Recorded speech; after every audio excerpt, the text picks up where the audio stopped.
কি হয়েছে তোমার? কি হয়েছে মানে? আমার বাপের বাড়ি থেকে আমার ভাইটা কতদিন বাদে এলো। একটু মান সম্মান তো পেলাম আমার বাপের বাড়ির লোকরা। এই বাড়ি থেকে এলো, এসে বসে থাকলো একার মতো। কেন একটু চাটা সাদা যায় না? আমি যদি চাটা না বলতাম সেটাও তো কপালে জুটতো না। এই তো আমার পুরা বাপ বই। আজ আমার বাপের বাড়ি ছিল বলে না তুমি উদ্ধার হয়ে গেলে।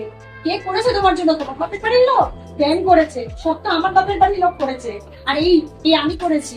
তার বদলে আমি অনেক কিছু পেলাম এই সংসার থেকে। কিচ্ছু পেলাম না, আমি কিচ্ছু পেলাম না। এ নাও ধরো, খাও, চা খাও। আমি তো বেকার কাজের লোক না, আমার বিনা পরিশ্রমের কাজের লোক। আমার বাপের বাড়ি শুধু অপমানের জন্য রয়েছে। কি চেয়েছি গো তোমার কাছ থেকে? সাতমন্ডি হাট সে তো চাইনি। একটু বাপের বাড়ির জন্য সম্মান আর আমার জন্য সম্মান, সেটাও পাবো না। আশাই তো করতে পারি না তুমি আমার সম্মান দেবে। ভাই ভাই তোমার বাপের বাড়ির লোক, আশাই করতে পারি না। ফালতু বাড়ি। হ্যাঁ, আজকে আমার বাপের বাড়ি গরিব না, তাই তো আজকে এরকম সম্মান পেয়েছি। গরিবের তো কোনো মান সম্মান নেই না, গরিবের মান সম্মান থাকবে তাই। গরিবটা কেন হয়েছে? তো তোমাদের বাড়িতে ধীরে ধীরে গরিব হয়েছে। এই যে বিছানা, যেটা শো, সেটাও তো আমার বাড়ি থেকে। যে শোকেসে জামা কাপড় রাখতো সেটাও আমার বাড়ি থেকে। সব লুটে পুটে নিয়ে এসে আজকে আমার বাড়ির লোকের সম্মান নেই। আমি কি দিতে বলেছিলাম? কে চেয়েছিল সবকিছু? হাট আলমারি বিছানা সবকিছু নিয়ে এসে ভিখারি করেছে। আর আমাকে কি দিয়েছে তার বদলে? একটা খিলখিলে পাতলা সোনার হার।